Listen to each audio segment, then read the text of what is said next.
Hi YouTube, this is Ash Adams, and I am going to do a YouTube video today about exchanging Coke for the liquid ingredients in brownies to make a super fudgy brownie. Now we've already put our batter mix in our bowl, and here I've measured out the liquid from the Coke. And this is the exact amount. There's 2/3 and 1/4, which is what you need on here. 1/4 water, 2/3 vegetable oil, and I'm going to use the remainder in the Coke as the eggs. And we're going to see how this turns out. Now, I'm from the South, and this is supposed to be a Southern recipe.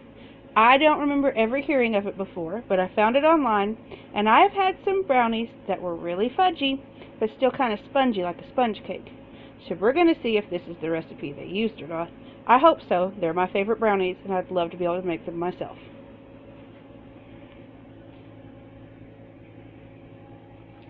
Ooh, that is fizzy.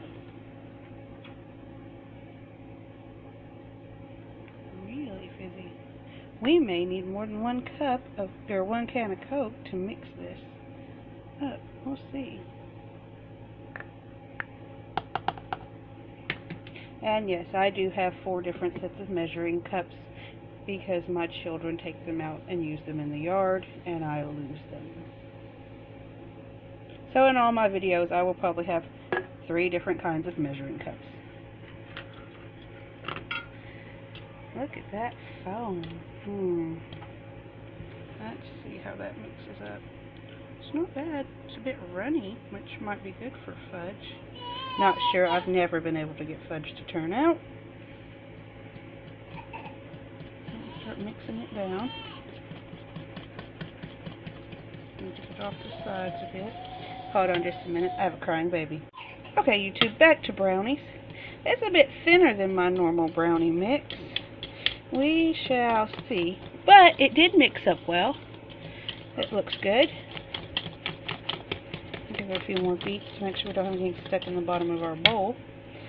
Now, I'm going to use the square baking dish, one of my favorites for brownies, because everyone in my family likes a thick brownie with a good edge. And this way, almost every brownie has at least one edge.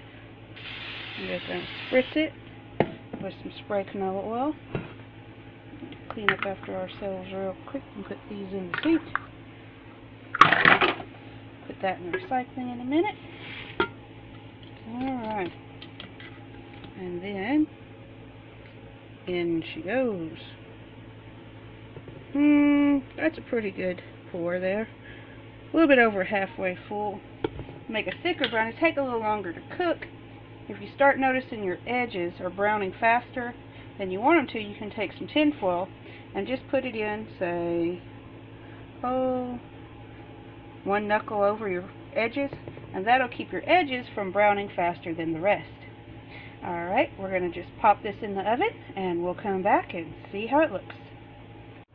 Alright, YouTube, we're back. As you can see, the tin foil did the job of not letting the edges burn nicely. We've got this, just going to let just so hot. A very springy pan of brownies. Now, another good point. Look at those. Look at that. It is very, very spongy.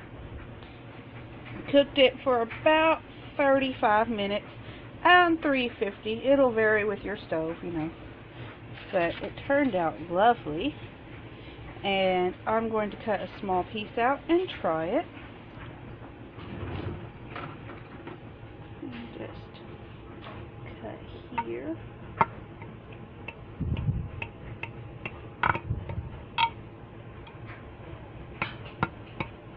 Let's see if we can get this out of here without it falling to pieces.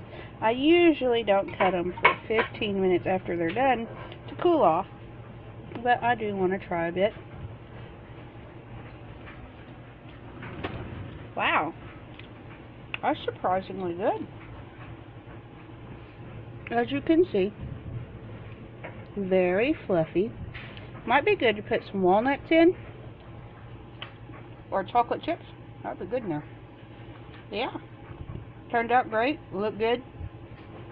Now I've seen these with like a frosting on top, I haven't done that yet, but if I do, I'll post the recipe and another guide on how to make the frosting they put on top. Alright, you guys have a great day. Enjoy your brownie.